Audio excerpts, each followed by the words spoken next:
오늘은 이런 교회가 되지 맙시다. 마지막 시간입니다. 열정을 상실한 라오디게아 교회에 관한 말씀을 나누고자 합니다. 우리 옆 사람하고 다시 한번 인사 나눌 때 한 주간 어떻게 살다 오셨습니까? 물어보세요. 또 물어보세요. 잘 사셨습니까?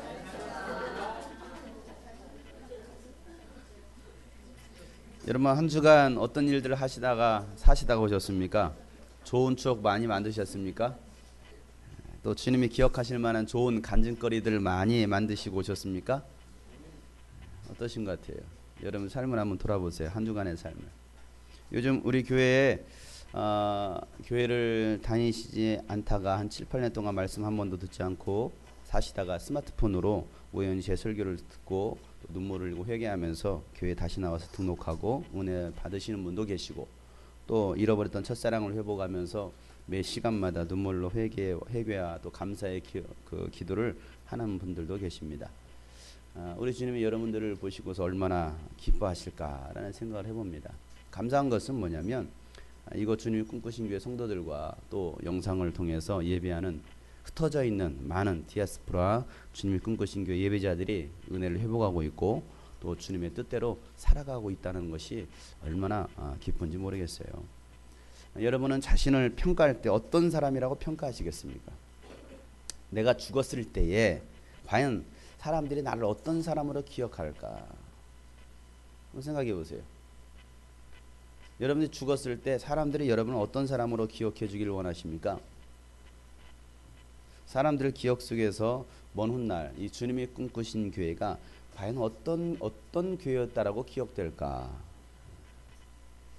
혹시 방송을 보신 분이 계실지 모르겠지만 어제 S방송사 그것이 알고 싶다라는 프로그램에서 자칭 예수라고 하면서 자신에게 신비한 능력과 또 치유의 은사가 있다고 사람들을 현혹시켜서 헌금을 뜯어내고 또 자신과의 그 성관계를 통해서만이 참 자유와 행복을 누릴 수 있다라고 사기치는 가짜 목사의 얘기가 방송되었습니다. 1시간 동안. 그 방송을 본 사람들 중에 예수를 믿지 않는 사람들은 얼마나 교회와 또 기독교에 대해서 또 목사들에 대해서 여러분 비난했겠습니까? 보셨어요? 안 보셨어요? 세상은 갈수록 교회를 없애려고 방송을 통해서 미혹하고 있습니다. 때로는 여러분 흔한 문화를 통해서 사람들의 영혼을 장악해 가고 있다는 사실이에요. 여러분 문화는요 쉽게 우리가 접근할 수 있는 것이거든요.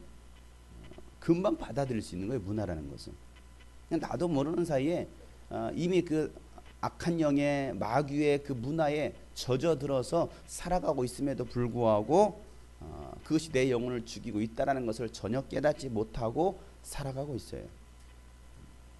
지금은 어떤 노래가 유행하는지는 모르겠지만 제가 항상 캠프 시즌이나 집회 나갈 때는 꼭 그 주간에 그 방송가에서 나가고 있는 그 인기가요 차트를 꼭 순위를 보고서 제가 갑니다.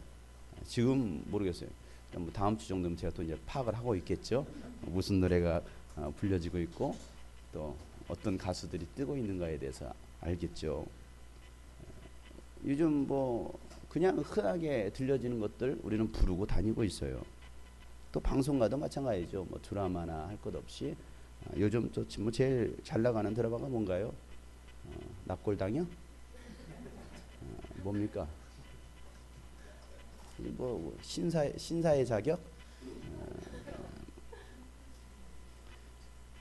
그러니까 뭐 요즘 문화가 그렇게 우리 믿는 사람들조차도 다 흡수해 가고 있기 때문에 이럴 때일수록 그리스도인들은 영적으로 깨어서 정신을 차리고 세상에서 빛과 소금으로 살아가야 됩니다. 왜냐하면 예수의 사람들은 그리스도인들은 바로 예수님의 향기와 편지이기 때문에 그래요. 우리 옆에 사람이 권면하겠습니다. 당신은 세상의 빛과 소금입니다. 당신은 그리스도의 향기와 편지입니다. 우리 한번 이렇게 축복하면서 이렇게 찬양하겠습니다. 너는 그리스도의 향기라. 우리 찬양하겠습니다. 너는 그리스도의 향기라. 너는 그리스도의 편지라.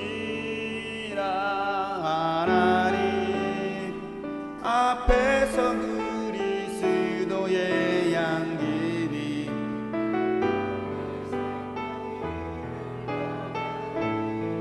너를 통해 병이 흘러. 우리 옆에 사람 축복하면서 바라봅시다. 너는 그리스도의 향기라. 너는 그리스도의 향기라. 너는 그리스도의 편지라.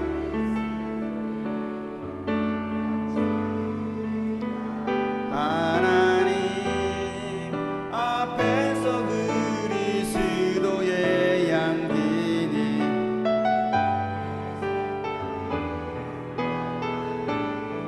너를 통해. 우리 또 다른 분 지체를 향해서 이렇게 한번 건면할까요? 너는 그리스도의.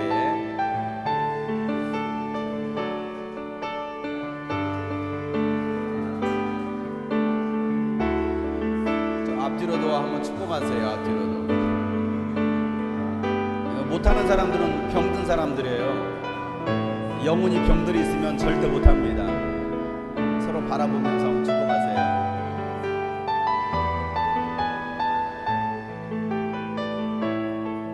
너를 통해. 우리 마지막으로 한번 축복할까요? 너는 그리스도의 향기라. 너는 그리스도의 향기라. 너는 그리스도의 편지라. 하나님 그리스도의 너를 통해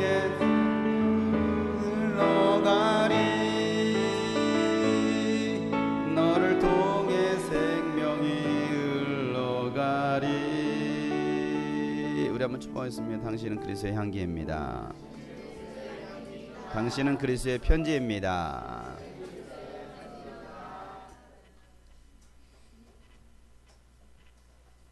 여러분 향기가 좀 은은하지 않나요? 앞에 꽃 나무 한 그루를 갖다 놨는데 향기가 얼마나 좋은지, 살아있기 때문에 향기가 막 은은하게 퍼지고 있습니다. 여러분까지는 안 가나요? 안 가는 이유는 옆에 사람이 안 씻었기 때문에 그래요. 아주 상쾌해지고 있습니다. 여러분, 우리가 예수 그리스도의 향기라고 한다면 여러분들이 거하는, 여러분들이 가는 그곳에 향기가 막 퍼져나야 돼요. 예수 그리스도의 삶이 드러나야 됩니다. 그들이 바로 그리스도인이라는 것이죠. 사도 요한은 7교회에 편지를 쓰면서 계속적으로 반복하고 있는 말이 있어요. 어떤 말들을 반복하고 있었습니까? 생각해 보세요. 아니면 성경을 봐도 됩니다. 네? 회개하라. 네. 이 말도 반복하고 있긴 하지만 모든 교회에 회개하라고 하지는 않았어요. 7개 교회에게 동일하게 하는 말이 있었습니다. 네, 성령이 교회들에게 하시는 말씀을 귀 있는 자는 들어라 라는 표현 한 가지. 또 하나가 있습니다.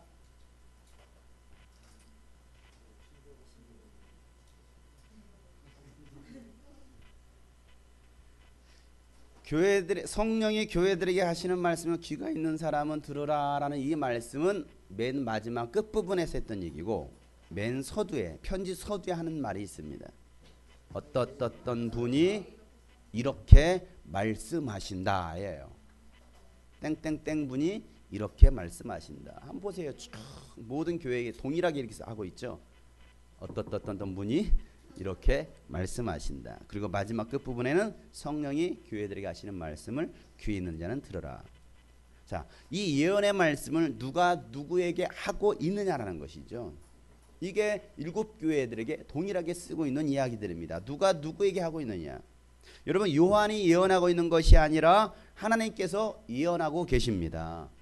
요한은 예언하고 계시는 하나님은 이러이러한 분이시다라고 각 교회들에게 다른 표현으로 하나님을 말씀하고 있다는 사실이에요. 우리는 이걸 우리가 좀 귀 기울일 필요가 있어요. 여러분에게 있어서 하나님은 어떤 분이십니까? 각자 하나님에 대한 이미지가 다 다를 거예요. 여러분의 하나님은 어떤 하나님이에요? 대답 들어보세요. 여러분의 하나님은 어떤 하나님이십니까? 여러분이 믿는 하나님은 어떤 하나님이에요? 여러분이 경험한 하나님은 어떤 하나님이십니까? 대답을 안 하기로 작정하셨군요. 어떤 분은 사랑의 하나님입니다. 또 용서의 하나님입니다. 인자한 하나님입니다. 라고 말하는 분이 계신가 하면 죄를 좀 많이 지은 사람은 무서운 하나님이요, 심판의 하나님이요, 두려운 하나님이십니다. 라고 말할 거예요. 어떤 사람은 전능하신 하나님이십니다. 내가 믿는 하나님은 응답의 하나님이십니다. 라고 고백할 것입니다. 각자 고백하는 하나님이 다 다를 거예요. 그러면 오늘 우리가 살펴볼 이 라오디게아 교회에 있어서 하나님은 어떤 분이시냐는 것이죠. 오늘 여기 14절 말씀에 이렇게 요한은 성경을 기록하고 있습니다. 14절 말씀 다 같이 읽어보겠습니다. 라오디게아 교회의 심부름꾼에게 이렇게 써보내어라. 신실하시고 참되신 증인이시요 하나님의 창조의 처음이신 분이 말씀하신다. 네. 자, 하나님이, 예수님이 어떤 분이라고 표현하고 있습니까? 예수님은 아멘이신 분이시고 신실하시고 참되신 증인이시고 창조의 처음이신 분이시다라고 성경은 표현하고 있어요. 아멘이시다. 하나님은 아멘이시다. 예수님은 아멘이시다. 이 아멘이라는 단어는요, 의지한다, 신뢰가 된다라는 뜻을 가진 히브리어 아만에서 파생된 말입니다. 그래서 진실한, 믿을 만한, 확실한이라는 의미를 가지고 있는 단어가 바로 아멘이에요. 그렇기 때문에 이 아멘이라고 할 때는 진실로 그렇게 되기를 바랍니다, 그렇게 믿습니다라는 의미로 사용되었어요. 아멘 할 때는 내가 그렇게 될 줄로 믿습니다, 진실로 그렇게 되기를 소망합니다라는 의미로 사용되고 있다는 사실이죠. 또한 아멘이라는 것은요, 하나님을 상징하는 것입니다. 예수님을 상징하는 의미이기도 해요. 아멘 할 때 누가 떠올라요? 하나님, 예수님이 떠올라야 돼요. 아멘 할 때 누가 떠올라야 된다고요? 네, 그래요. 왜냐하면 예수님은 아멘이시기 때문에 그래요. 예수님의 삶을 돌아보세요. 예수님은 모든 하나님의 말씀에 대해서 어떻게 하십니까? 아멘 하십니다. 여러분 어떻습니까? 모든 하나님의 말씀에 대해서 아멘 하십니까? 노멘 하십니까? 어때요? 대답을 안 하기로 작정하셨군요. 오늘 말씀에도 예수님은 아멘이시다라고 기록하고 있어요. 여러분, 그리스도인들이 아멘이라고 고백할 때는요, 하나님을 인정하는 거예요. 하나님 인정하십니까?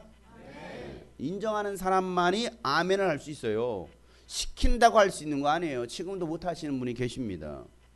교회를 수년간을 다녀도 아멘이라고 크게 고백할 수 있는 사람이 있는가 하면 아멘. 아니면 아예 고백 못하는 사람도 있어요. 아멘은 아멘하고 고백할 수 있는 거 아니에요. 아멘은 믿음으로 고백할 수 있는 것이죠.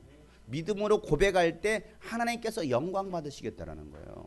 고린도후서 1장 20절 말씀이 보면요, 한번 다 같이 고백해 볼까요? 시작. 하나님의 모든 약속은 그리스도 안에서 예가 됩니다. 그러므로 그리스도로 말미암아 우리는 아멘하면서 하나님께 영광을 돌리는 것입니다. 모든 하나님의 약속은, 모든 하나님의 말씀은 그리스도 예수 안에서 뭐가 된다라는 거예요? 예스, 예가 된다라는 거예요. 예스가 된다라는 것입니다. 그러므로 그리스도로 말미암아 우리는 아멘 하여서 하나님께 뭐 한다고요? 영광을 돌린다라는 거예요. 여러분 어떻게 하나님께 영광을 돌리겠습니까? 아멘 하시길 바랍니다. 여러분들이 아멘 아멘 많이 할수록 하나님께 영광을 돌린다라는 거예요. 내가 하나님께 어떻게 영광을 돌리지? 아멘 하세요. 뭐에 대해서? 약속의 말씀에 대해서 아멘 하시길 바랍니다. 다른 거에 아멘 하는 게 아니에요. 하나님 말씀에 대해서 우리는 아멘 하는 거예요. 많은 사람들이 하나님 말씀에서 아멘 할 수 없어요. 아멘 하지 못합니다. 아멘 하면 그대로 해야 되는데, 순종해야 되는데. 아멘 하는 성도들 되시길 바랍니다. 그러니까 구약성에서는요, 아멘을 2번씩 합니다. 아멘 아멘 이렇게 해요. 하나님 말씀에 대해서. 하나님 말씀이 선포되니까 아멘 아멘 하더라는 사실이에요. 여러분 하나님 말씀이 선포될 때 아멘 아멘 하시길 바랍니다. 아멘. 그래요. 이게 더 성경적인 거예요. 그냥 아멘 아멘 하지 않았어요. 그들은요, 일어서서 손을 들고 아멘 아멘 했습니다. 아멘, 하나님 말씀에서 아멘 하시길 바랍니다. 아멘. 그렇게 하지 않았다니까요. 일어서서 하나님을 바라보면서 아멘 아멘 했어요. 하나님 말씀에서 아멘 하시길 바랍니다. 아멘. 못 하잖아요. 쑥스럽거든요. 할 수 없거든요. 여러분 그게 인정하는 게 쉽지가 않아요. 그렇잖아요. 제가 방금 그렇게 하라고 시켰나요? 아니, 안 시켰어요. 그런데 하라니까 그냥 일어서 아멘 아멘. 옆에 사람 일어나니까 어쩔 수도 일어나서 아멘 하는 사람도 있었어요. 이게 쉽게 되는 게 아니에요. 제가 농담하는 것입니까? 하나님 말씀이 그런데. 그 여러분, 아멘이라는 것은 하나님을 인정하는 거예요. 예수님을 인정하는 거예요. 그만큼 예수님을 인정하고 하나님을 인정하는 것은 쉬운 일이 아니에요.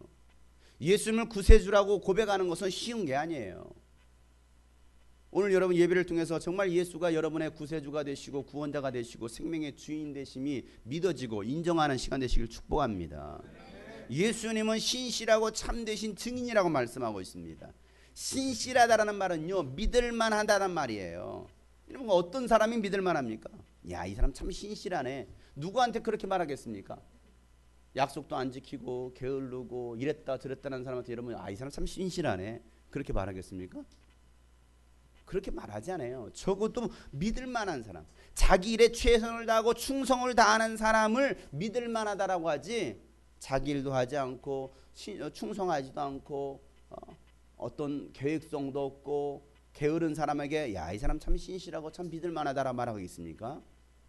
그렇게 말할 수 없는 거예요. 예수님을 향하여서 이 사람은 참 신실한 분이시다, 예수님을 향해서 이분은 참 신실하고 충성된 분이시다라 말하고 있습니다. 예수님은 하나님 아버지 말씀에 충성스럽게 순종하신 분이에요. 빌립보서 2장 8절 말씀 보면 자기를 낮추시고 죽기까지 순종하셨으니 그 십자가에서 뭐 하셨다고요? 죽기까지 하셨다라는 거예요. 자기를 낮추시고 죽기까지 순종했다라는 것이죠. 여러분, 죽기까지 순종하기가 쉽겠어요? 그것도 하나님이시. 언제나 예수님은요, 하나님 아버지의 뜻이라면, 말씀이라면 그 말씀 앞에 순종하셨습니다. 그리고 그분의 뜻대로 살기를 원하셨던 분이 바로 예수님이셨어요. 갈라디아서 1장 4절 말씀에 예수 그리스도께서는 하나님 우리 아버지의 뜻을 따라, 누구의 뜻을 따라요? 하나님 아버지의 뜻을 따라 우리를 이 악한 세대에서 건져주시려고 우리의 죄를 대속하기 위해서 자기 몸을 바치셨습니다. 이게 하나님 아버지의 뜻이었기 때문에 그래요. 요한복음 4장 34절 말씀에도 예수님께서 말씀하시기를 나의 양식은 나를 보내신 분의 무엇을 행하고 뜻을 행하고 그분의 일을 이루는 것이 예수님께서 사시는 방향이고 뜻이라는 것을 말하고 있습니다. 요한복음 6장 38절 말씀에도 그것은 시작 내가 내 뜻을 행하려고 하늘에서 내려온 것이 아니라 나를 보내신 분의 뜻을 행하려고 왔기 때문입니다. 나는 이 땅에 온 이유가 내 뜻을 행하려고 온 것이 아니라 하나님 아버지, 나를 보내신 하나님 아버지의 뜻을 행하려고 왔다라고 얘기하고 있어요. 여러분, 이 땅에 왜 왔습니까? 옆에 사람 물어보세요. 당신이 왜 왔습니까? 당신이 왜 태어났습니까? 이 가운데는 화성에서 온 분도 계셔요. 도대체 왜 왔는지, 무엇 때문에 왔는지도 모르고 사는 사람들이 있어요. 하나님께서 분명히 우리를 만드시고 이 땅에 보내신 이유가 있을 텐데 그 이유를 모르더라는 거예요. 그러니까 자기 마음대로 살아가죠. 누가복음 22장 42절 말씀에도 아버지 만일 아버지의 뜻이거든 내게서 이 잔을 거두어 주십시오. 그러나 내 뜻대로 되게 하지 마시고 누구의 뜻대로? 아버지의 뜻대로 되게 하여 주십시오 라고 말하고 있습니다. 아버지의 뜻대로, 내 뜻이 아니에요. 아버지의 뜻이에요. 여러분, 내 뜻이 아닙니다. 주님의 뜻입니다. 우리는 그렇게 고백하잖아요. 주님 뜻대로 살기로 했네. 주님 뜻대로 살기로 했네. 주님 뜻대로 살기로 했네. 뒤돌아서지 않겠네. 고백은 이렇게 해요. 주님 뜻대로 살기로 했네. 근데 고백은 그렇게 하는데 진짜 삶은 어떻습니까? 주님 뜻대로 나는 못 살아. 주님 뜻대로 살기는 왜 살아. 주님 뜻대로 나는 살 수 없어. 뒤돌아서서 갈 테야. 많은 사람들이 그렇게 하고 있지 않나요? 입술로는 주님의 뜻대로 살겠습니다, 하나님 아버지의 뜻대로 살겠습니다 라고 말은 하지만 정작 그들의 삶을 볼 때는 그렇게 살지 않더라는 거예요. 여러분, 충성된 일꾼이 누구입니까? 하나님 아버지의 마음을 알고 아버지의 뜻대로 사는 사람이 충성된 일꾼입니다. 예수님은 육신으로 이 땅에 계시는 동안 자신의 뜻을 성취하려고 하시지도 않으셨습니다. 자기 주장을 펼치시지도 않으셨어요. 자기 생각, 자기 감정, 자기 교육을 다 내려놓고 하나님 아버지의 뜻에 맞추셨어요. 이런 사람이 신실하고 충성된 사람이라는 것이죠. 그래서 예수님은 충성스러운 종으로 오셨어요. 마가복음 10장 45절 말씀에 예수님께서 이렇게 말씀하시죠. 인자가 온 것은, 내가 온 것은 섬김을 받으러 온 것이 아니라 섬기러 왔으며 많은 사람을 구원하기 위하여 치를 몸값으로 자기의 목숨을 내주러 왔다라고 예수님 자신이 말씀하고 계십니다. 나는 섬김의 종으로 오셨다는 거예요. 이게 예수님의 고백이에요. 섬김의 종으로 오신 예수 그리스도. 그럼 우리는 과연 어떻게 살아가는 것이 옳은 것이냐는 것이죠. 그리스도인의 삶은 과연 어떤 삶이 되어야 될 것인지에 대해서 예수님 분명히 말씀하고 계시는 거예요. 하나님의 마음을 알고 하나님 아버지의 뜻대로 행하는 종은 하나님의 마음을 시원케 해드릴 수 있는 사람이에요. 어떤 사람은 하나님의 마음을 시원케 하는 것이 아니라 아주 뜨겁게 하는 사람이 있어요. 하나님의 마음을, 하나님의 가슴을 뜨겁게 하는 거예요. 막 뜨거워서 폭발해 버리죠. 막 열받아. 여러분 시원케 하는 사람입니까? 아주 뜨겁게 하는 사람입니까? 부모의 마음을 시원케 하는 사람이 있는가? 부모의 마음을 아주 막 치치고 있는 사람들이 있어요. 옆에 사람 보세요. 사실 내 얘기야. 잠언 25장 13절 말씀에 보면 믿음직한 심부름꾼은 그를 보낸 주인에게는 무더운 추수 때에 시원한 냉수와 같아서 그 주인의 마음을 시원하게 해준다라고 말하고 있습니다. 무더운 추수 때에 시원한 냉수 한 잔을 갖다 주는 그런 종. 그 주인의 마음을 시원케 하는 사람. 여러분 어떻습니까? 하나님의 마음을 시원케 하는 사람입니까? 아니면 하나님의 마음에 불을 지피는 사람입니까? 어떤 것 같아요? 오늘 예배 나오신 여러분들은 하나님의 마음을 알고 하나님 아버지의 답답한 마음을 시원하게 되는 충성스러운 일꾼들이 되시기를 바랍니다. 야, 이 나의 답답한 마음을 누가 해결해 줄 수 있겠느냐? 좀 제발 좀 누가 내 마음 좀 해결해 줘라. 하나님 아버지의 마음을 알아서. 요한은요, 예수님을 또한 참되신 증인이라고 소개하고 있습니다. 예수님은 하나님을 오해하고 있는 유대인들에게 하나님 아버지는 이런 분야라고 증거하고 계십니다. 요한복음 14장 7절부터 10절에 있는 말씀이죠. 우리 한번 읽어볼까요? 시작. 너희가 나를 알았더라면 내 아버지도 알았으리로다. 이제부터는 너희가 나를 또 보았느니라. 빌립이 이르되 주여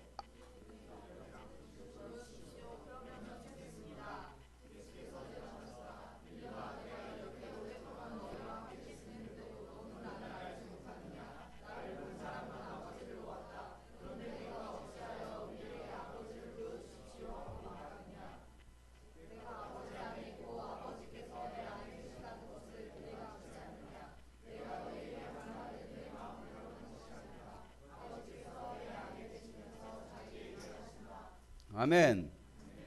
나를 알았더라면 누구를 알았다라는 거예요? 하나님 아버지를 알게 되었을 거라는 거예요. 빌립이 물어보죠. 우리에게 하나님 아버지를 좀 보여주세요. 알게 해주세요. 그랬더니 예수님께서 하시는 말씀이 야 임마 정신 차려. 나를 봤으면 아버지를 본 거야. 나를 보고서도 아직까지 아버지를 몰라? 정신 차려. 이게 예수님 하시는 말씀이에요. 그 말은 예수님은 하나님 아버지의 증인이시라는 거예요. 예수님을 볼 때 하나님의 아버지를 알 수 있게 되었다라는 것이죠. 여러분을 볼 때 예수님의 증인이 될 수 있어야 된다는 사실이에요. 여러분 속에서 예수님이 드러나야 된다는 것이죠. 이게 바로 예수님의 참된 증인이죠. 예수님은 그와 같은 삶을 사셨어요. 내가 바로 아버지의 증인이라는 거예요. 또 요한은 예수님 뭐라고 소개하고 있습니까? 창조의 처음이신 분이라고 말씀하고 있습니다. 우주 만물을 창조하신 하나님이시라는 것이죠. 성경은요 예수님께서 우주 만물을 창조하셨다라고 말씀하고 있습니다. 교회 다니는 사람들에서 이렇게 질문합니다. 이 우주 만물 누가 창조했습니까? 라고 말하면요 하나님이요 라고 말을 합니다. 그들이 말하는 하나님이요 할 때는요 어떤 하나님이 먼저 이게 그 이미지가 그려질까요? 네? 예, 성부 아버지 하나님이 그려집니다. 왜 창세기 1장 1절에 태초에 하나님이 천지를 창조하셨다라고 말하고 있잖아요.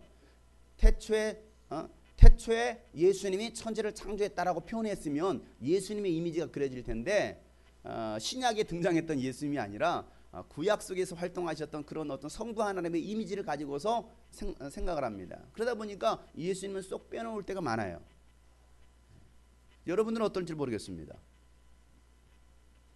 태초에 하나님의 천지를 창조하셨다. 그런데 요한계시록 4장 11절 말씀에 보면 뭐라고 말하고 있습니까? 우리의 주님이신 하나님, 주님은 영광과 존귀와 권능을 받으시기 합당하신 분이십니다. 주님께서 만물을 창조하셨으며 만물은 주님의 뜻을 따라 생겨났고 또 창조되었기 때문입니다라고 외치더라는 거예요.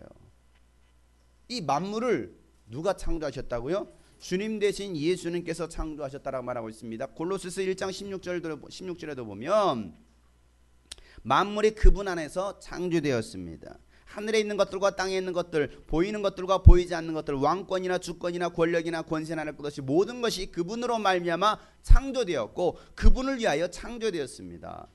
그분은 만물보다 먼저 계시고 만물은 그분 안에서 존속합니다. 누굴 말하고 있습니까? 예수님에 대해서 말씀하고 계십니다. 이 모든 것들이 예수님으로 말미암아 창조됐고 예수님을 위해서 창조되었다라고 말하고 있어요. 누구를 위해서요? 예수님을 위해서. 요한복음 1장 3절에도 말씀하겠죠. 모든 것이 그로 말미암아 예수님으로 말미암아 창조되었으니 그가 없이 창조된 것은 하나도 없다라고 말하고 있습니다. 여러분, 이 우주 만물의 창조 사역 가운데는요 삼위일체 하나님께서 함께 하셨습니다. 성부 하나님, 성자 하나님, 성령 하나님께서 이 창조 사역 가운데 함께 하셨다는 사실이에요. 예수님은 창조주이십니다. 따라서 하겠습니다. 예수님은 창조주이십니다. 그래요. 여러분을 만드신 분이 누구예요? 예수님이시라는 사실이에요. 예수님께서 나를 만드셨다라는 거예요. 누구를 위해서? 누구를 위해서? 예수님을 위해서 만드셨다라는 거예요. 그럼 내가 존재하는 이유는 누구 때문에? 예수님 때문에 존재하는 거예요. 예수님을 위해서 존재하는 거예요. 내 부모를 위해서도 아니에요. 남편을 위해서, 아내를 위해서도 아니에요. 자식을 위해서도 아니에요. 때는 남자친구, 애인을 위해서도 아니에요. 누구를 위해서? 예수님을 위해서. 나는 예수님을 위해서 존재한다는 사실을 내가 먼저 그것을 인식하고 있어야 된다는 사실이죠. 부모가 나를 낳아줬으니까 내가 부모를 위해서 아니에요. 예수님을 위해서입니다. 예수님은 창조주이십니다.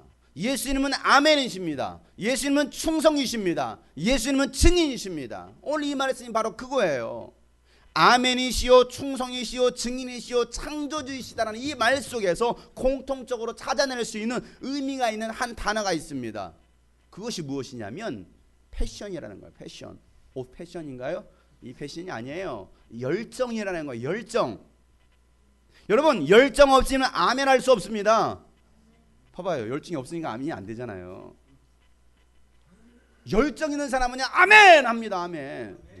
그냥 하겠습니까? 아멘 아멘 하지? 아멘. 그냥 하겠습니까? 일어서서 두는 아멘 아멘 하지마 하지마. 그렇게 하면 미쳤다고 그래. 미친 사람 두 사람 있었어요. 눈치도 없는 거지. 지만 잘났다라는 거지. 지만 똑똑하고 지만 말씀대로 순종한다는 거. 나머지 나는 뭐가 되냐 이거야. 나는 뭐가 돼? 이렇게 되는 거죠. 뭐가 되겠습니까? 열정이 있어야 아멘해요. 지번에 틀렸어요? 공부도 열정이 있어야 하는 거 아니에요? 열정 없으면 공부 못해요. 하라고 해도 못해요. 수백만 원짜리 과외시키도 못해요. 열정. 여러분, 아멘도 열정이 있을 때 아멘하는 거예요. 아멘 없이는요 절대 이적도 일어나지 않습니다. 내가 그것을 인정하고 믿을 때 이적이 일어나는 거예요. 물이 변화의 포도주가 되는 거예요. 죽은 자가 살아나는 거예요. 뭐 할 때? 아멘 할 때. 열정 없이는 여러분 충성할 수도 없습니다. 아무나 충성합니까? 열정이 있어야, 내 안에 뜨거운 열정이 있어야 충성하는 거죠. 여러분, 충성하지 않으니까 여러분 열매가 없잖아요. 안 그래요? 왜 내 신앙의 삶에 열매가 없을까? 충성이 없어서 그래요. 왜 충성하지 못합니까? 열정이 없으니까. 열정이 없으니까 증인될 수 없는 거예요. 그잖아요? 전도 아무나 합니까? 예수의 증인은 아무나 합니까? 아니에요. 열정 있는 사람만이 예수의 증인될 수 있어요. 열정 없이는요 창조할 수 없는 거예요. 이 모든 것들은 열정으로 이루어진 것들이에요. 그러니까 예수님은 이런 분이시다 몇 가지를 소개했을 때 이것을 한 단어로 뽑으면 뭐라고요? 열정이에요. 열정. 그런데 이 라오디게아 라제이타가 아니에요. 라오디게아 교회에 문제가 있었는데 그 문제가 뭐였어요? 열정이었어요. 열정. 열정을 상실했다라는 것이죠. 뭘 상실했어요? 열정을 상실했습니다. 이 라오디게아는요 지리적으로 땅이 좋아서 양을 기르기에 아주 풍족한 풀이 많았어요. 여러분 이스라엘 생각해 보세요. 그 이스라엘 중동 지역 그 광야에 풀이 얼마나 많이 있겠습니까? 근데 어떤 도시를 갔더니 정말 그 도시는 정말 푸른 초장이에요. 얼마나 좋은지 몰라요. 정말 에덴 동산 같아요. 그런 데가 많지 않아요. 전부 다 사막이에요. 사막인데 어떤 지역에 거기는 정말 풀들이 아주 울창해요. 아주 울창해요. 풀이 울창하다? 이상하네. 왜 그러냐면 땅이 좋기 때문에 그래요. 이 라오디게아 교회가 라오디아라는 지역이 그랬습니다. 아주 땅이 좋아서 양을 기르기에 풍족한 풀이 있었습니다. 또 교통 중심지였어요. 그러다 보니까 사람들이 얼마나 많이 모여 살겠습니까? 교통 중심지다 보니까 뭐가 발달되겠어요? 당연히 그렇죠. 상업이 발달할 수밖에 없었어요. 상업이 발달하니까 뭐가 많겠습니까? 당연히 돈이 많겠죠. 돈 거래가 성행하는 것이에요. 그러다 보니까 그곳에 어떤 것들이 세워질까요? 은행들이 세워지는 거예요. 은행권. 그래서 그 지역은 은행업이 번창했던 아주 부유한 도시였습니다. 여러분 시골에 가면 은행이 많을까요? 시골은 은행 찾아보기 힘들어요. 그 도시는요 은행들이 얼마나 많은지 몰라요. 그냥 여기도 은행 저기도 은행 막 다 별의별 은행들이 많이 생겨나요. 왜? 그만큼 돈이 많이 유통되고 있다는 사실이에요. 특히 이곳은요 치유의 신전이 있었습니다. 병 고치는 그런 치유의 신전이 있었고 거기에 의과대학이 있을 정도로 의학이 발달되었어요. 그러니까 뭐 세브란스 병 뭐 이런 병원들 있잖아요. 뭐 이런 병원들이 막 그곳에 아주 세워지고 그런 대학들이 이미 그 시대에 대학교가 있었어요. 의과 전문대학. 또 하나 눈에 바르면 금방 낫는다라는 프리기안이라는 안약이 생산이 되었어요. 그 안약만 바르면 프리기안 막 눈이 밝아지는 거예요. 눈 뜨는 거죠. 그러니까 또 이런 안약이 생산될 정도로 아주 유명했던 그런 도시였습니다. 그러니까 한마디로 말하면 이 도시는 가난한 도시다, 부자 도시다, 부자 도시죠. 부자 도시가 되다 보니까 이곳에 사는 사람들 스스로가 나는 부자야라고 여길 정도로 부족한 것이 없었습니다. 공부와 가난이라는 것이 없었어요. 그러니까 우리는 돈 자랑이에요. 돈이면 다 되는 지역, 돈으로 모든 것을 해결할 정도로 그것은 돈이 참 많았어요. 그 한가운데 뭐가 세워졌다고요? 교회가 세워진 것이죠. 그 교회 이름이 바로 라오디게아 교회였습니다. 강남 대치동에 교회가 세워졌는데 그 교회 이름이 강남 대치동 교회인 거죠. 부자 동네에 교회가 세워진 거예요. 지난번에 얘기했던 것처럼 신도시에 교회를 크게 지었는데 전도 대상자를 선정하기를 아파트 큰 평수에 사는 사람들을 제일 먼저 전도해야 된다는 거예요. 작은 평수에 사는 사람들을 전도하면 나중에 부자 성도가 교회에 들어오지 않는다라는 이유였어요. 교회 운영하려면 부자 성도를 전도를 해야 된다는 생각을 가지고 있는 목회자, 그렇게 목회하시는 분들이 계십니다. 목회자들도 강남에서 목회할래, 안양에서 목회할래 하면 강남에서 이왕이면 똑같은 어떤 기준이라고 할 때 강남에서 목회한다라고 할 거예요. 교인 수가 같아도요, 똑같이 교인 수가 20명이 있어도 들어온 수입이 다릅니다. 도시 목회하려고 하지 농촌 목회, 시골 목회하려고 하지 않습니다. 부임을 해가도 청빙을 받아도 중대형 교회로 가려고 하지 개척교회나 미자립 교회에 가려고 하지 않습니다. 이유가 뭘까요? 돈이죠. 부자 동네에서는요, 목회자들도 돈 있어 보이게 목회를 해야 된다라고 그래요. 그래서 고급 승용차, 애꿎주 이런 걸 타지 않으면 수준이 안 맞는다라고 말합니다. 그 지역 수준에 맞춰서 목회자도 옷을 입어야 되고 차도 타야 되고 그 수준에 맞춰서 아파트도 또 살아야 된다라고 말하고 있어요. 교회가 수준이 있어 보여야 된다는 것이죠. 교회가 찌질하면 절대 부자 성도는 안 온다라는 거예요. 교회도 일단 크게 짓고 보는 거예요. 성도는 없어도 일단 크게 짓고 보는 거예요. 크게 지으면 성도들이 오겠지.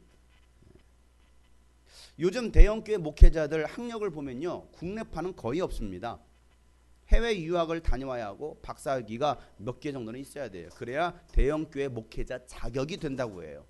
그 지역의 수준을 고려한 어떻게 보면 교회 방침일지도 모르겠습니다. 교회 영적 아버지를 고르는데 학벌을 보고 고르는 것이죠. 전혀 성경적이지 않은 일들이 오늘날 교회 안에서 일어나고 있어요. 목회자도 스펙이 화려할수록 환영받는 시대가 되었습니다. 참 그래요. 그래서 너나 나나 할 것 없이 외국 학위증 따다가 목회실에 딱 걸어놓습니다. 누구 보라고 걸어놓을까요? 누구한테 자랑하려고 그 학위를 딸까요? 누구 기죽이려고? 그래서 저도 하나 걸어놨어요. 사진 하나 걸어놨습니다. 저 대학교 졸업했습니다. 신학대학원 졸업했습니다.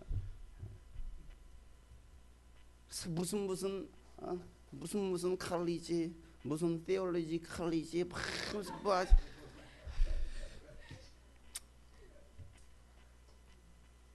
그런 수료증이 많으면 능력이 나타나나 봐요. 병든 자가 왔을 때 수료증을 놓고 안수하는 거죠. 그러니까 막 떠나가는 거예요. 치유 역사가 일어나는. 열정의 주님께서 이런 지역에 세워진 라오디게아 교회를 향해서 뭐라고 말씀하십니까? 오늘 15절 16절 말씀이죠. 우리 한번 크게 읽어보겠습니다. 시작. 나는 내 행위를 안다. 너는 차지도 않고 뜨겁지도 않다. 내가 차든지 뜨겁든지 하면 죽겠다. 내가 이렇게 미지근하여 뜨겁지도 않고 차지도 않으니 나는 너를 내 입에서 여러분 라오디게아 교회를 향해서 내가 너의 행위를 알고 있어 라고 말씀하십니다. 하나님은요 우리의 영적 상태를 다 아시는 분이십니다. 내가 무엇을 하고 사는지도 다 아시는 분이라는 거예요. 우리 교회가 어떤 교회인지도 다 아십니다. 사람들은 속일지는 몰라도 하나님은 결코 속일 수 없습니다. 라오디게아 교회의 행위가 어땠습니까? 차지도 않고 뜨겁지도 않다라는 거예요. 야! 너 왜 차지도 않고 뜨겁지도 않아? 미지근한 신앙의 행위를 가졌다고 말씀하시는 거예요. 왜 그랬을까요? 왜 그 교회를 향하여서 그 성도를 향하여서 너 왜 신앙이 차지도 않고 뜨겁지도 않아? 너 왜 신앙이 이렇게 미지근해? 이 교회는 왜 이렇게 차지도 않고 뜨겁지도 않아? 이 교회는 왜 이렇게 미지근해? 라고 예수님께서 말씀하시는 거예요. 왜 그랬느냐는 거예요. 여러분 라오디게아 교회가 처음부터 그런 신앙이었을까요?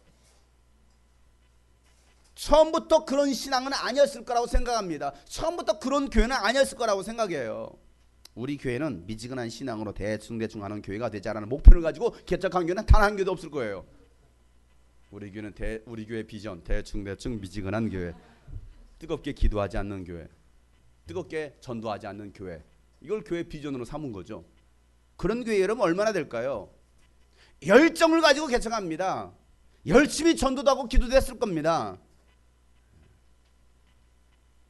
요즘 저는 이제 개척하는 그 목회자들을 보면 참 대단한 생각을 해요. 제가 이제 직접 개척에 뛰어들어서 보니까 개척은요 정말 현실이에요. 이상이 아니에요. 내가 개척하면 금세 뭐 6개월 만에 100명 늘어나고 1년 만에 하면 200명 300명 늘어나고 3년 만에 3,000명 늘어나고 이렇게 붕 될 거야. 대단한 열정과 포부를 가지고서 막 시작을 합니다. 근데 개척에 딱 뛰어드는 순간 현실이에요. 저와 아내와 혜림이 하나, 뱃속에는 아기 하나. 현실이더라고요. 그 다음날 딱 눈 뜨고 일어나면 교회에다 헌금하고 1억 갖다 놓고 막 이러지 않아요. 막 교회 올라오고 막 줄 서 있지 않아요. 성도들이. 개척은 현실이에요. 그러니까 사느냐 죽느냐가 달린 문제이기 때문에 개척한다라는 것은요 목숨을 건 결심과 각오가 아니고서는 할 수 없다라고 생각합니다. 9월 달에 또 이제 제 친구 목사 또 개척을 해요. 수원에다가. 뭐 이제 다음 주부터 인테리어를 시작한다고 합니다. 그래. 정말 개척. 목숨 거는 건데. 뭐 잘 하겠죠, 뭐. 길거리를 지나다니면서 잘 지어진 이 건물 있는 그 교회당을 보면요, 부럽다가 아니고, 와, 부럽다. 난 언제 저런 건물을 가질까? 그런 생각 안 가져요. 뭐 전혀 없다라는 것은 거짓말이겠지만은, 야, 이런 생각을 해요. 저 건물 나한테 주면 참 잘 쓸 텐데. 이 생각을 해요. 그 건물 자체가 부러운 건 아니에요. 야, 저 세중앙교회 주면 난 참 잘 쓸 텐데. 평강교회 주면 내가 주차장 참 잘 쓸 텐데. 왜 아멘들 안 하시나요? 아멘들을 해야. 오늘부터 우리 평강교회 한번 주변 돌을까요? 하루에 한 바퀴씩? 제7에는 7바퀴 돌고서 교회는 무너졌도다. 큰일 나요, 큰일 나. 근데 보면 참 그 건물이 부러운 것이 아니고 참 대단하다라는 생각은 들어요. 그 교회가 어떤 배경으로 건축되어졌는지는 모르겠지만 건축을 했다는 것만으로도 대단한 생각을 해봐요. 그렇게 지어놓고 건물을 파는 사람들도 있어요. 돈을 남기려고. 성도는 없어요. 교회를 잘 지어놓고 교회를 아주 파는 거죠. 어떤 사람은 그렇게 욕심부려서 건물 지었다가 정말 장사가 안 되어가지고 건물을 헐값으로 파는 사람도 있습니다. 개척하신 목사님들 만나보면 참 어렵게 사시는 분들이 많아요. 교인 한 명 없이 아내와 아이들과 함께 몇 년을 예배드리는, 집에서 예배를 드리는 목회자도 있고요. 교회 세는 얻어놓고서 교인이 없어서 월세를 못 내서 보증금 다 까먹고 결국 길거리로 쫓겨나는 목회자들도 있습니다. 또 개척교회 성도들도 없는데 누가 오려고 합니까? 솔직한 얘기로. 그렇잖아요. 이야기 많이 있는데 좋은 환경 속에 가려고 하지, 뭐 교인들도 몇 명, 두세 명 앉아있는데 누가 오려고 그래요. 지난주에 우리 교회 화분 2개를 들여놨어요. 여기 앞에. 꽃배달에 오신 분은 어떤 분이냐면 개척교회 목사님이십니다. 교회를 개척하고 마냥 기도만 할 수 없어서 손가락만 빨 수 없다는 생각으로 꽃배달 서비스를 하고 계시는 거예요. 그리고 또 정부 보조금 받아서 바리스타 2급 자격증을 따셨습니다. 그래서 작은 커피숍도 운영을 하십니다. 그 목사님께서 하시는 말씀이 뭐냐면 개척교회 목사들도 이젠 일하면서 사역해야 된다. 바울처럼 그냥 누가 돈 주겠지, 누가 뭐 해주겠지 이런 생각이 아니고 정말 일하면서 돈 벌면서 사역해야 된다. 그러면 참 열심히 사시는 목사님이세요. 어떤 목회자는요, 그분도 개척하신 분이에요. 개척한 지 몇 개월 됐대요. 개척은 개척인데 전에 다녔던 그 섬겼던 그 교회에서 건물 다 지어줬어요. 그리고 재정적 지원까지 다 해줬습니다. 그런데 어렵대요. 정말 힘들대요. 어떤 분은요, 교회에 사임하고 개척한다고 하니까 교회에서 1억을 지원해 줬답니다. 그리고 2년 동안 매달 140만 원씩 시키면은 생활비로 2년 동안 지원해 주겠다라고 말씀해 주셨대요. 그런데도 불만이 있대요. 그 불만이 뭐냐고 물어봤더니 10년 전에도 1억을 지원해 줬대요. 근데 지금도 1억밖에 안 지원해 준다라는 것이죠. 그게 힘들대요. 10년 전에 1억이면 지금 10년이 흘렀으면 적어도 한 5억, 10억은 줘야 되는 거 아닙니까? 이게 불만이다라는 거예요. 제가 그 얘기를 들으면서 저도 개척하고 첫 해 2달은요, 겨울하고 가을하고 건축 현장에서 일을 했습니다. 성도들에게 돈에 대한 부담감을 주고 싶지 않았어요. 개척교회에 헌금해야 된다는 부담감을 갖지 말고 그냥 제가 돈 벌어서 사례비 받지 않고 사역할 테니까 은혜만 받으세요. 하나님과의 사랑의 관계를 회복하십시오. 그렇게 얘기했어요. 뭐 성도도 몇 명 되지도 않았지만 몇 명 되지 않지만 그 성도들이 얼마나 개척교회에 대한 부담감을 갖겠습니까? 부담 갖지 말라고 했어요. 내가 알아서 먹고 살 테니까 걱정하지 말라고. 지금도 우리 교회 주보에 보면 교회에 처음 방문하신 분은 헌금할 의무가 없습니다라는 안내 문구가 있어요. 헌금하는 것보다 더 중요한 것은 그분이 하나님을 만나는 거예요. 여러분 하나님 만나시길 바랍니다. 꼭 만나세요. 꼭 만나세요. 예수 믿고 구원 받으세요. 우리 미란이 남자친구 꼭 예수 믿고 구원 받으세요. 하나님 만나야죠. 왜? 예수 안 믿으면 지옥 가니까. 아무리 똑똑하고 잘났어도 키가 커도 잘생겼어도 이뻐도 예수 안 믿으면 지옥 가는 거예요. 아무리 카이스트 서울대와 하버드 나와도 예수 안 믿으면 지옥 가는 거예요. 수억 수조를 가지고 있어도 예수 안 믿으면 예수 인정하지 않으면 지옥 가는 거예요. 꼭 그런 법이 어디 있습니까? 그게 성경의 법이에요. 하나님의 법이에요. 그건 절대 변할 수 없는 것이죠. 그러니까 헌금하는 것보다 더 중요한 것은 예수 만나라는 거예요. 이 가운데 아직까지 예수님 만나지 못하신 분 계십니까? 예수님 만나시길 바랍니다. 목회자라면 대부분이 열정을 가지고 목회합니다. 그런데 그 열정만큼 부흥이 일어나지 않는 교회도 있고 열정 없어도요 부흥이 일어나는 교회가 있어요. 참 신기하죠. 그냥 대충 해도요 막 부흥이 일어나요. 그리고 말합니다. 하나님께 다 해주셨습니다.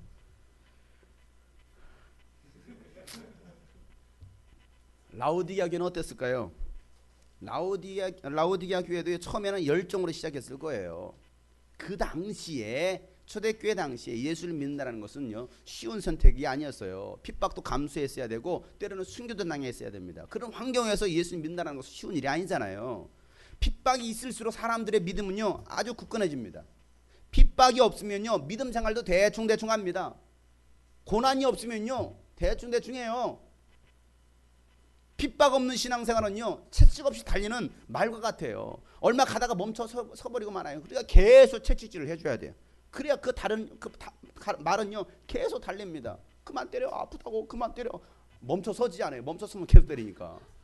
여러분 성장하려면 계속 맞아야 돼요. 이런 건 아멘 안 하잖아요. 맞아야 된다라니까. 핍박이 있어야 돼요. 고난이 있어야 돼요. 더 큰 고난이 있길 바랍니다. 더 큰 핍박이 있길 바랍니다. 아멘이 안 나오죠. 왜? 아유 이제 그만 고만 받고 싶어. 여러분 정말 믿음이 성장하기를 원한다면 주여 나에게 핍박을 주시옵소서 기도해야 돼요. 큰 믿음을 얻기 원한다면 큰 핍박 달라고 기도하셔요. 아멘 안 하잖아요. 잘. 그렇게 기도하기는 싫은 거죠. 그냥 순탄하게. 라오디게아 교회는요 부흥이 일어나기 시작했습니다. 성도들이 교회로 몰려들기 시작했습니다. 교회도 어느 정도 안정권에 접어들었습니다. 교회도요 작년 50명 이상만 되면요 그 교회는요 어느 정도 유지할 수 있다라고 그래요. 그래서 목회자들마다 작년 목회를 하려고 합니다. 어린이 사역, 청소년 사역은요 돈이 들어오는 사역이 아니거든요. 돈이 나가는 사역이에요. 그래서 교회마다 돈이 들어올 수 있는 작년 사역에 초점을 맞추고 사업을 시작합니다. 그런 교회는요 머지않아 망할 겁니다. 다음 세대 없는 교회는요 망합니다. 우리 교회는 다음 세대가 더 많은 교회가 되기를 소망합니다. 다음 세대들이 더 많아야 되겠어요. 그래서 그 다음 세대를 섬길 수 있는 어른 세대들도 많아지기를 축복합니다. 이 교회가 우리 교회 다음 세대 부흥을 꿈꾸는 교회. 라오디게아 교회는요 처음 열정을 잃어버렸습니다. 그 이유가 무엇입니까? 교회가 넉넉해진 거예요. 풍요로운 거예요. 부족함이 없었던 거예요. 돈이 넘쳐나는 거죠. 부자 동네 부자 교인이 전부 그 교회로 몰린 거예요. 더 이상 핍박도 없어요. 더 많은 사람들을 끌어들이려고 좋은 시설을 갖추고 건물도 더 크게 짓고 제자 훈련도 시켰을 것입니다. 뭔가 열심히 하는 것 같은데 돌아보니까 남는 것이 없어요. 교회에서도 충성합니다. 헌신도 합니다. 그런데 그 열심 뒤에 뭐만 있느냐? 공허감만이 남아있는 거예요. 뭔가 열심히 했는데 교회에서도 열심히 막 뭔가 프로그램을 돌리긴 돌리는데 남는 게 없는 거예요. 그러다 시간이 흐르니까 그 열정마저도 사라져 버렸습니다. 그리고 의식만 남아버린 거죠. 행위만 남아버린 거예요. 교회는 나가요. 예배도 드립니다. 하지만 감격도 기쁨도 헌신도 순종도 없습니다. 교회에 오래 다녀서 아는 것은 굉장히 많죠. 어떻게 해야 된다는 것은 압니다. 그런데 뭐가 따라주지 않아요? 마음이 따라주지 않는 거예요. 미지근한 신앙만 남아버린 거죠. 종교놀이 하고 있습니다. 여러분은 어떻습니까? 주일이라고 혹시 오셨나요? 주일이기 때문에? 아니면 영원히 살기 위해서 오셨습니까? 무엇 때문에 이 자리에 나왔느냐는 거예요. 정말 사모함으로 나오셨습니까? 마지못해 끌려 나오셨습니까? 잃어버린 열정을 회복해야 됩니다. 다시 뜨거워져야 돼요. 물인지 불인지 확실해야 되잖아요. 죽든지 살든지 믿든지 안 믿든지 핍박을 받든지 핍박을 하든지 세상에 살든지 세상을 떠나든지 양당간에 결정을 해야 되는 거 아닙니까? 신명기 30장 19절 말씀에 보면 나는 오늘 하늘과 땅을 증인으로 세우고 생명과 사망과 복과 저주를 당신들 앞에 내놓았습니다. 당신들과 당신들의 자손이 살려거든 생명을 선택하십시오라 말하고 있습니다. 이왕이면 생명을 선택하고 복을 선택할 수 있길 바랍니다. 뜨거운 신앙을 선택하고 회복할 수 있길 바랍니다. 그렇지 않으면 토하여 내치시겠다라고 주님께서 말씀하시는 거예요. 하나님께서 내치시면 살아난 사람 아무도 없습니다. 하나님께서 토해시고 내쳐버리면 살아날 자가 누가 있겠느냐는 거예요. 회상할 자가 누가 있겠느냐는 거예요. 더 늦기 전에 하나님께 돌아오고 회개해서 처음 열정을 회복하시길 바랍니다. 엘리야 시대에 아방이 나옵니다. 아방이 하나님을 섬기지 않고 우상을 숭배하는 여자 이세벨을 아내로 맞이했을 때 하나님은요 이스라엘 땅에 3년 6개월 동안 비를 내리지 않습니다. 그 땅에 저주가 임한 거예요. 하나님을 떠나니까, 하나님을 버리니까, 하나님이 인정하지 않으면 결국 그 인생은요 망할 수밖에 없다라는 거예요. 잘 되는 것 같습니까? 잘 되는 게 아니에요. 그 머리에 숯불이 올려져 있는 거예요. 그때 엘리야를 통해서 하나님께서는 하나님 아버지의 마음을 전하게 하십니다. 열왕기상 18장 21절 말씀 다 같이 한번 읽어보겠습니다. 시작. 그러자 엘리야가 그 모든 백성 앞에 나서서 이렇게 말합니다.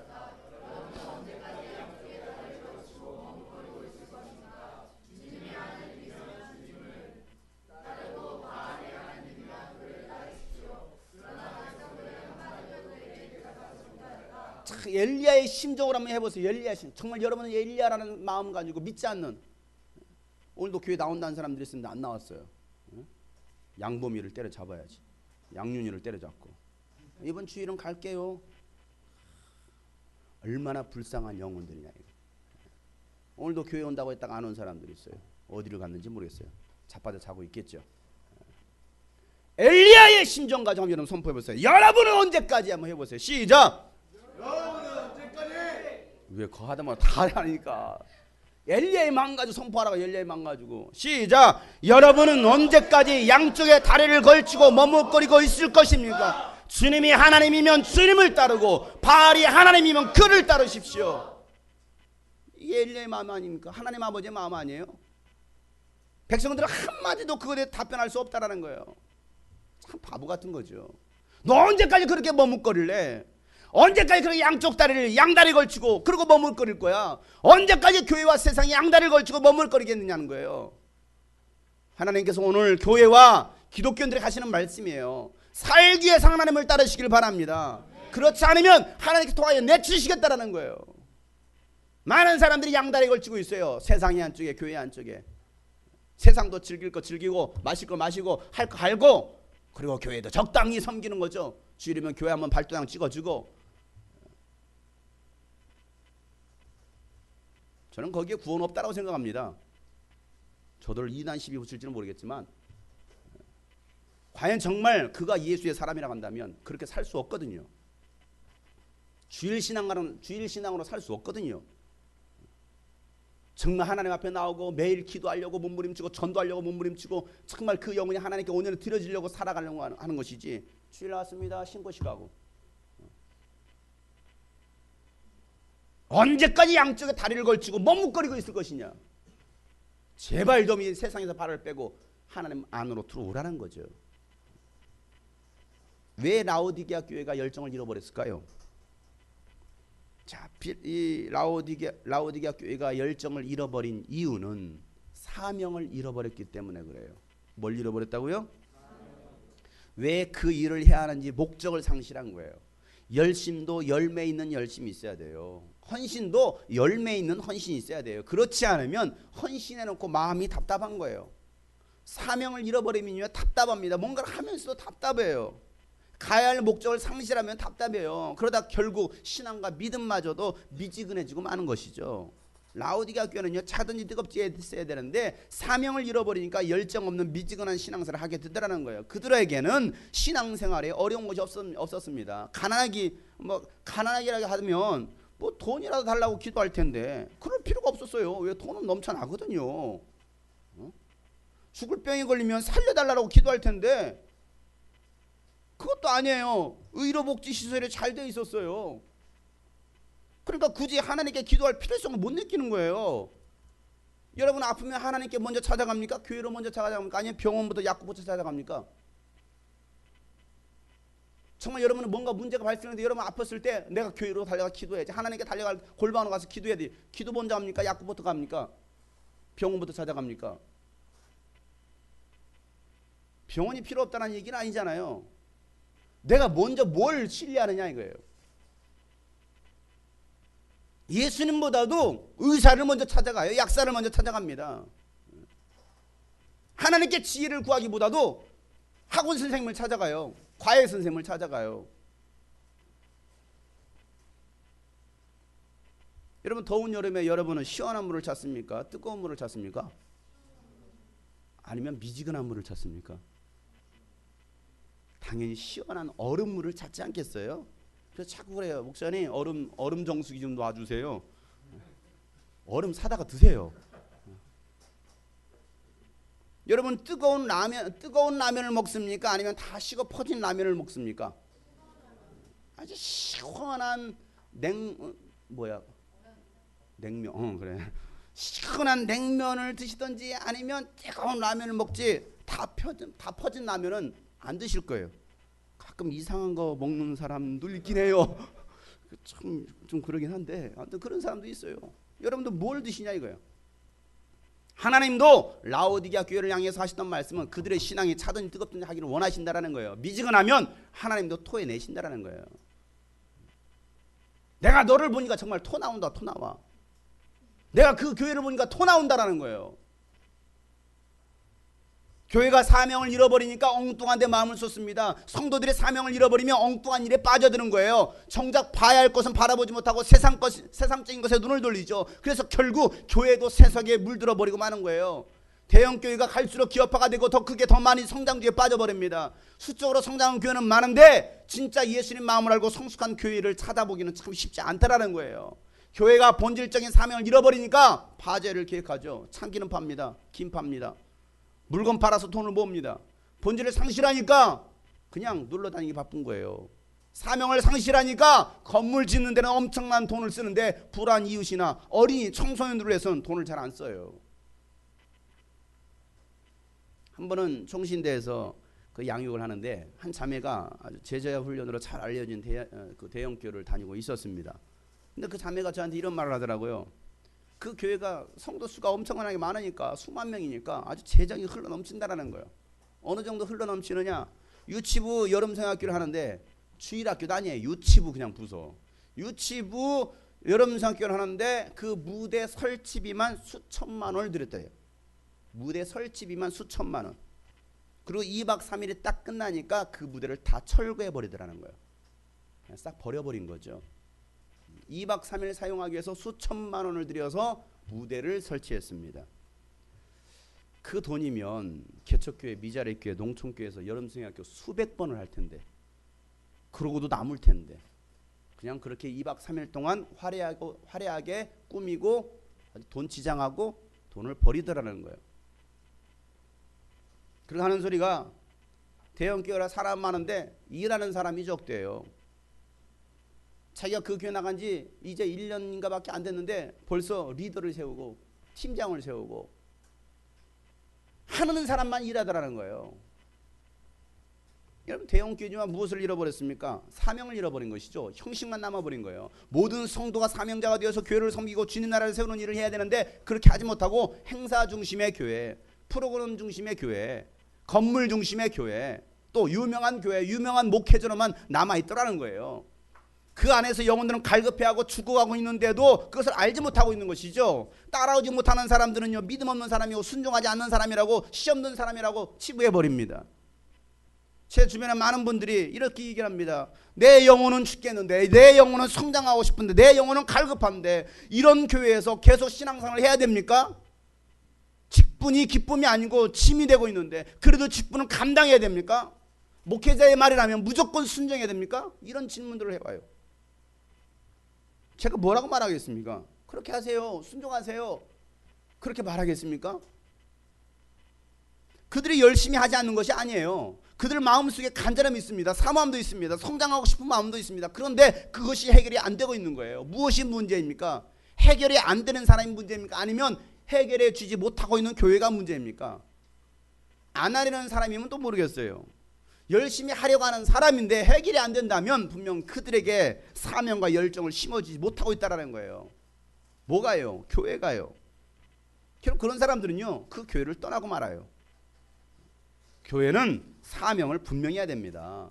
분명한 사명과 비전을 제시할 수 있어야 되죠. 그래야 성도들이 같은 마음을 품고 같은 비전으로 달려갈 수 있는 거예요. 고린도전서 1장 10절 말씀이 이렇게 말하고 있습니다. 다 같이 읽겠습니다. 그런데 형제자매 여러분, 나는 우리 주 예수 그리스도의 이름으로 여러분에 권면합니다. 여러분은 모두 같은 말을 하며 여러분 가운데 분열이 없도록 하며 같은 마음과 같은 생각으로 뭉치십시오. 사랑하는 여러분, 주님 꿈꾸신 교회가 가는 방향, 유스비전이 가는 방향, 장용성 목사가 하는 말과 같은 말, 같은 마음, 같은 생각으로 뭉치시길 바랍니다. 그래야 같은 열매를 맺을 수가 있는 거예요. 우리에게 주신 사명을 바로 알고 부르신 대로 살아가야 되는 것이죠. 사명을 잃어버린 그리스도인들은요, 나침반 없이 항해를 떠나는 배와 같은 거예요. 어디로 가야 될지 방향감을 잃어버린 채 표류하는 것이죠. 사명감을 잃어버렸기 때문에 열정도 없는 거예요. 추진력 없이 이리저리 따라다니다 암초에 부딪히고 결국 파산하고 마는 거예요. 여러분의 신앙 어떻습니까? 사명이 있으십니까?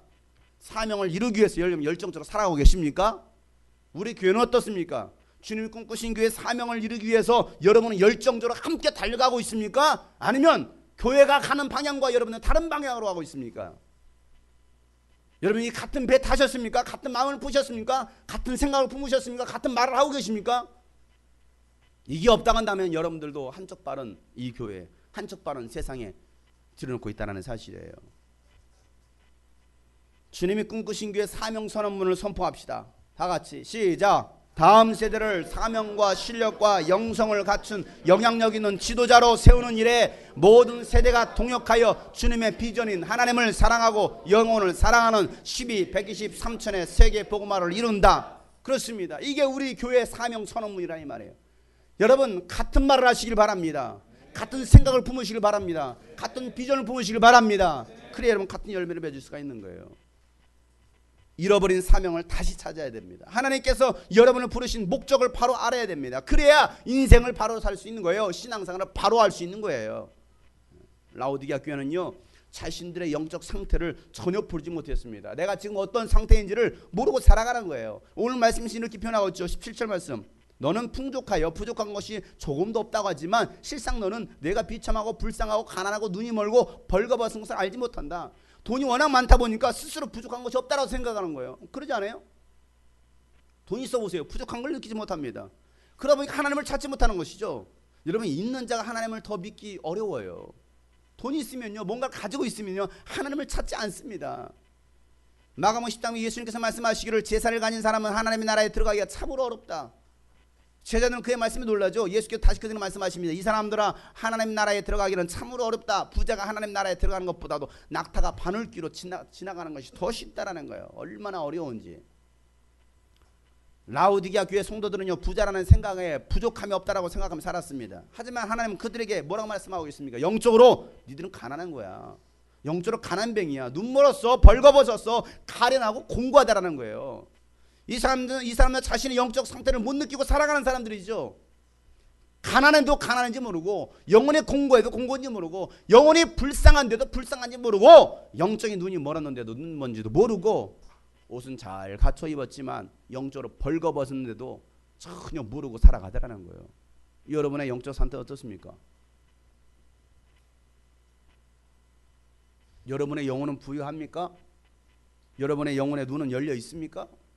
여러분의 영혼은 옷을 입었습니까? 나는 교회에서 직분생활도 하고 모태신앙이고 헌금도 하고 주일 술속도 하니까 이 정도면 되겠지라는 생각들, 그런 신앙이 미지근한 신앙이라 주님 말씀하시는 것이죠. 그냥 흘러가는 대로 지금까지 해왔던 대로 쭉 하는 신앙. 지금까지 그렇게 해왔어요. 계속 쭉. 자신의 영적 상태를 알아야 영혼을 살릴 수가 있는 거예요. 오늘 라오디게아 교회에게 하나님은 진단과 처방을 내리시죠. 18절 말씀 다 같이. 그러므로 나는 내게 권한다. 내가 부유하게 되려거든 불에 정련한 금을 내게서 사고 이제 벌거벗은 수치를 가려서 드러내지 않으려거든 흰옷을 사서 입고 네 눈이 밝아지려거든 안약을 사서 눈에 발라라. 그래요. 네가 부유하게 되려거든 불에 청년한 금을 나에게서 사가라는 것입니다. 정금과 같은 믿음을 소유하라는 것입니다. 영적으로 가난한 자는 불로 연다는 금을 사라는 거예요. 정금 같은 신앙을 소유하라는 것입니다. 여러분 불과 같은 시험을 통과한 사람만이 어떤 유혹이 와도 어떤 시험이 와도 다 이길 수가 있어요. 조그만 시험이 와도 흔들고 넘어지는 사람들이 아니라 어떤 시험과 유혹이 와도 결코 흔들리지 않는 믿음을 소유하라고 주님께서 말씀하시는 거예요. 누구에게서? 나에게서. 여러분 믿음의 뿌리는 예수님에게 있습니다. 그 예수님을 붙들고 정금 같은 믿음을 소유하라고 말씀하십니다. 두 번째는 영적으로 벌거벗은 자는 흰옷을 사서 수치를 보이지 않게 하라는 것입니다. 흰옷이 무엇입니까? 예수 그리스도의 보혈입니다.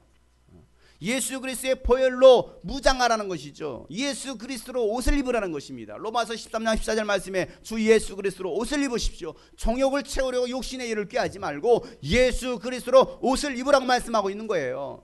썩어 없어질 육신의 일에 힘쓰지 말고 예수 그리스도로 날마다 옷을 입으라는 것입니다. 어떻게 해야 예수 그리스도 옷을 입을 수 있습니까? 갈라디아 3장 27절 말씀에 여러분 모두가 침례를 받아서 그리스도와 함께 하나가 되었고 그리스도로 옷을 입은 사람들이다라고 말하고 있습니다.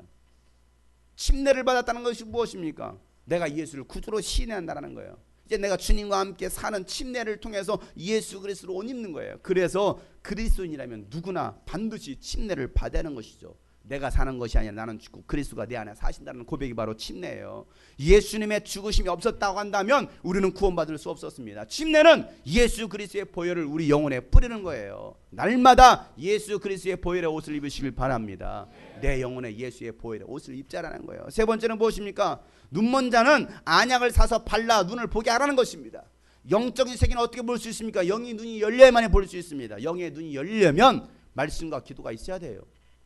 과연 말씀과 기도 생활을 하고 있느냐? 영적 세계의 기준은요 하나님의 말씀입니다. 하나님의 말씀이 내 안에 있어야 영분별이 되는 거예요. 성령으로 기도할 때만 영적 분별이 일어나는 거예요. 말씀과 기도 없이는요 결코 영의 세계를 볼 수도 없고 깨달을 수도 없습니다.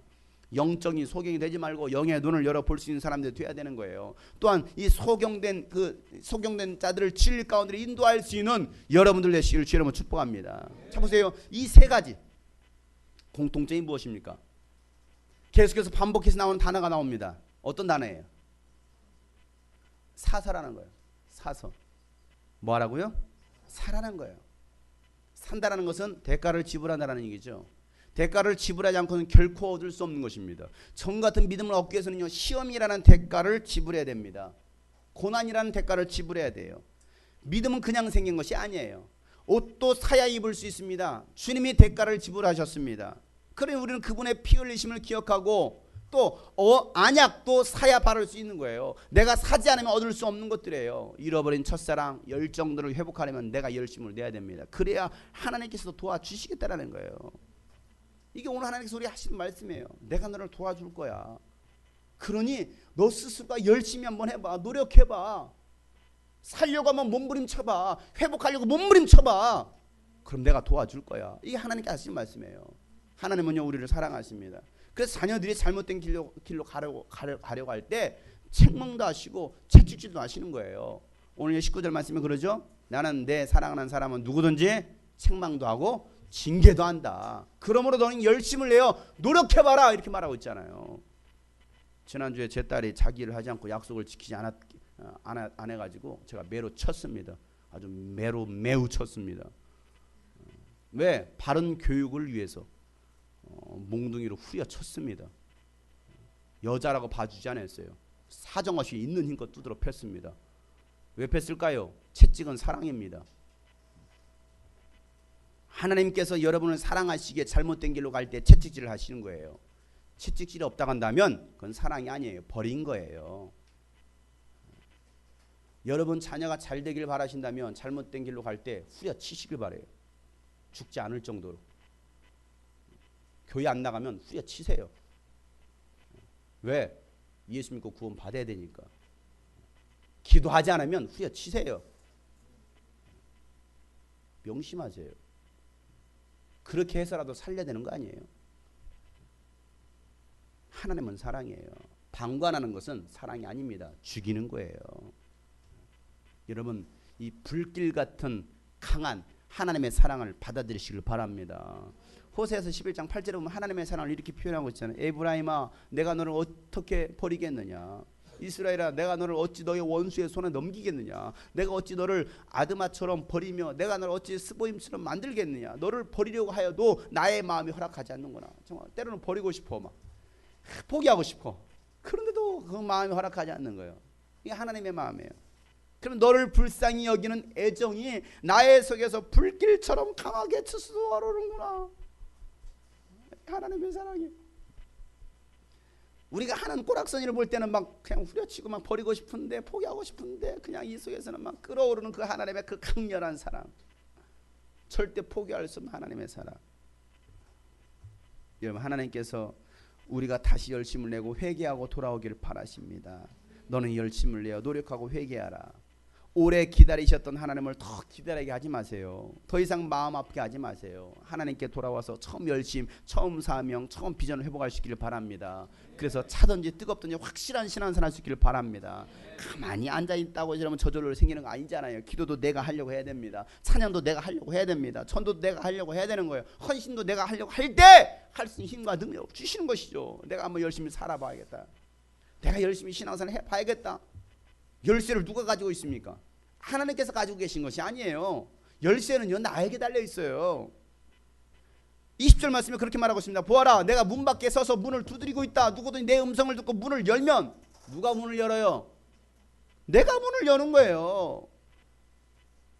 주님께서는 자꾸 문을 열으라고 말씀하시죠. 야, 마음의 문을 좀 열어라. 기도의 문을 열어라. 열정의 문을 열어라. 전도의 문을 열어라. 네가 열면 내가 너에게 들어가서 너와 함께 먹고 내가 너와 함께 살 것이라고 말씀하고 계시는 거예요. 아무리 문 밖에서 주님께서 문 좀 열어줘, 문 좀 열어줘, 문 좀 열어줘 외쳐도 내가 문 열지 않으면 결코 우리 주님은요, 우리 안에 들어오실 수 없다라는 거예요.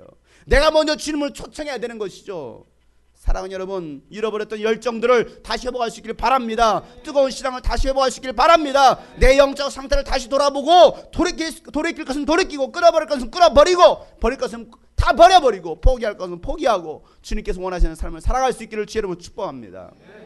그렇게 해서 이기는 자들은 하나님 보좌에 앉게 해주시겠다고 약속하시는 것이잖아요. 21절에 이기는 사람은 내가 이긴 뒤에 내 아버지와 함께 아버지의 보좌에 앉을 것과 같이 나와 함께 내 보좌에 앉게 하여 주시겠다. 여러분, 우리 모두 하나님 보좌에 주님과 함께 앉는 자들이 되어야 되잖아요. 이왕이면 하나님 보좌에 앉아야 되지 지옥 보좌에 앉아서야 되겠습니까? 이왕이면 우리가 천국 가야 되지 여러분 지옥 가서야 되겠습니까? 여러분, 오늘 말씀 꼭 명심하시고, 혹시라도 이러면 식어진 가슴에 하나님 내 가슴에 불을 붙여주시옵소서, 기도의 불을 붙여주시옵소서, 헌신의 불을 붙여주시옵소서, 열정의 불을 붙여주시옵소서, 전도의 불을 붙여주시옵소서. 여러분, 그 열정을 회복하시기를 주의 이름으로 축복합니다. 지금까지 요한계시로 나오는 소아시아 7교회를 살펴봤습니다. 이들 교회 중에 하나님께 칭찬받는 교회도 나오지만 책망받는 교회도 나옵니다. 우리가 이 말씀을 살펴본 것은 마지막 때 우리 교회는 칭찬받는 교회가 아니라 칭찬과 영광과 멸류관을 받자라는 얘기예요. 이왕 신앙생활하는 거 칭찬받아야지 여러분, 책망받아야 되겠습니까? 이왕 하는 거, 이왕 여러분 주님이 꿈꾸시게 오셨으면, 이왕 오셨으면, 먼 길 오셨으면, 다들 멀리서들 오시는데 이왕 오셨으면 정말 제대로 해야 되지 않겠느냐는 거예요. 우리 교회는 어떤 교회입니까? 나는 어떤 사람입니까? 우리 자신과 교회를 돌아보고 잘못하고 있는 것은 회개하고 돌이키고 주님이 원하시는 뜻대로 살아가는 저와 여러분 되시길 주님으로 축복합니다. 이 시대에 꼭 필요한 교회, 주님이 꿈꾸신 교회, 이런 교회가 됩시다. 이런 교회가 되자 이 말이에요. 주님 앞에 섰을 때에 잘하였다, 착하고 충성된 종이라는 칭찬과 멸관을 받는 저와 여러분 되시기를 주의 이름으로 축복합니다. 오늘 말씀 붙잡고 우리 한번 간절히 기도할 때, 하나님 정말 잃어버린 열정, 은혜, 사명, 믿음, 헌신, 충성 회복하기를 원합니다. 정말 차든지 뜨겁든지 해야 됩니다. 기도도 여러분 뜨겁게 하세요. 이왕에 여러분 간절하게 부르짖어 기도하세요. 찬양할 때도 마찬가지예요. 대충 중얼중얼거리지 마세요. 살기 위해서 너희가 열심을 해라. 살기 위해서 너희가 몸부림치라 주님께서 말씀하고 계십니다. 신앙은 열정이에요. 열정. 그 열정을 잃어버리면 주님께서 토해내시겠다라 말씀하십니다. 이 시간 우리가 주님 앞에 하나님 열정을 회복하기 원합니다. 뜨거워지길 원합니다. 확실한 신앙이 되기를 원합니다. 다 같이 한번 주여 한번 부르시고 간절하게 통솔을 기도합니다. 주여 하나님 아버지여, 우리의 신앙이 뜨거워지게 하여 주시옵소서. 뜨거워지게 하여 주시옵소서. 점점 멀어져만 가네. 내게 생명 주었던 그 길 점점 이용하려 하네. 점점 이용하려 하네. 내게 사랑 주었던 그 길 점점 멀어져만 가네. 점점 멀어져만 가네. 내게 생명 주었던 그 길 점점 이용하려 하네. 점점 이용하려 하네. 내게 사랑 주었던 그 길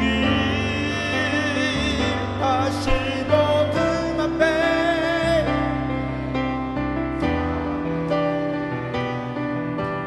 주님 만나.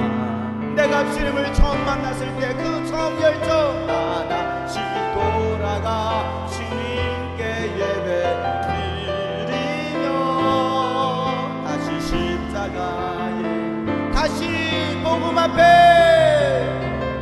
다시 복음 앞에 내 영혼 서해 주님 만난 그때 주님 만난 그때 나 다시 돌아가 나 다시 돌아가 주님께 예배 드리며 다시 사명 앞에 내 원삽니다. 다시 사명 앞에 내 영혼 선해 주님 만나 그때 나 다시 돌아가 나 다시 돌아가 주님께 예배 드리며 다시 열정 앞에 내 영혼 삽시다.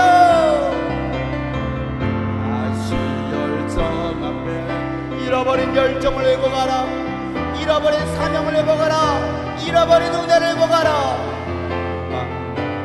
그때 나 다시 돌아갑니다. 나 다시 돌아가 주님께 예배 드리며 나 다시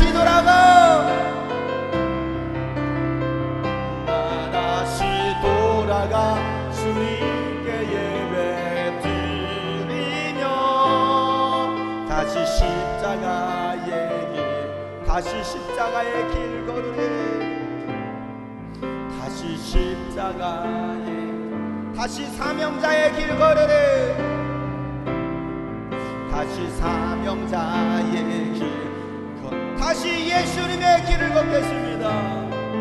다시 예수님의 길 걸으리. 하나님 아버지, 열정을 상실했던 라오디게와 교회 같은 그런 교회가 되지 않기를 소망합니다. 하나님, 식어진 가슴에 불을 붙여 주시옵소서. 열정을 회복하게 하여 주시옵소서. 사명을 회복하게 하여 주시옵소서.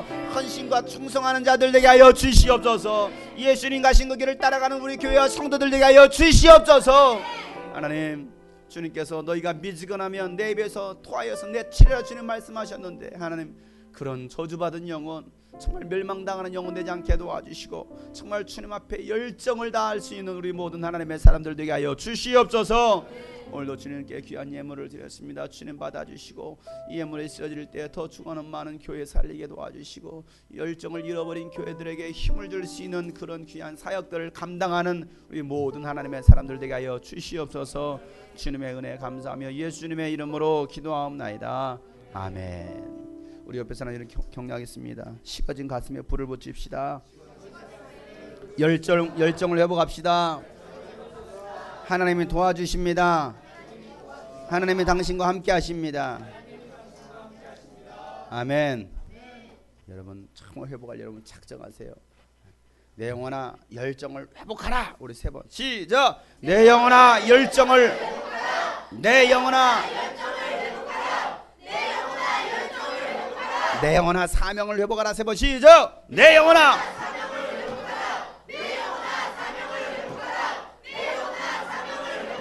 내 영혼아 전도를 회복하라. 시작. 내 영혼아 전도를 내 영혼아 내 영혼아 마지막으로 내 영혼아 예배를 회복하라. 시작. 내 영혼아 예배를 내 영혼아 예배를 회복하라. 내 영혼아 할렐루야.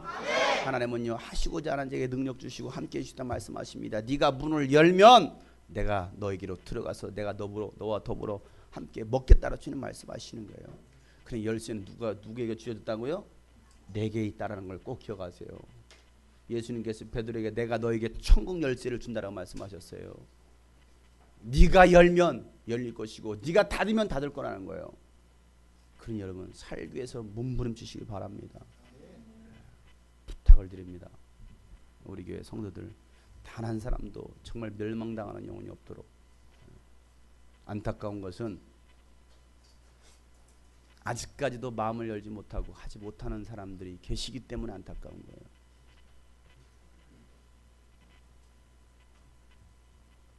이름을 호명하면 자존심 문제도 걸릴 거고 괜히 시험 들까봐 이름은 호명할 수 없겠지만 그러나 여러분 이런 기회는 되지 맙시다. 오늘로 끝입니다.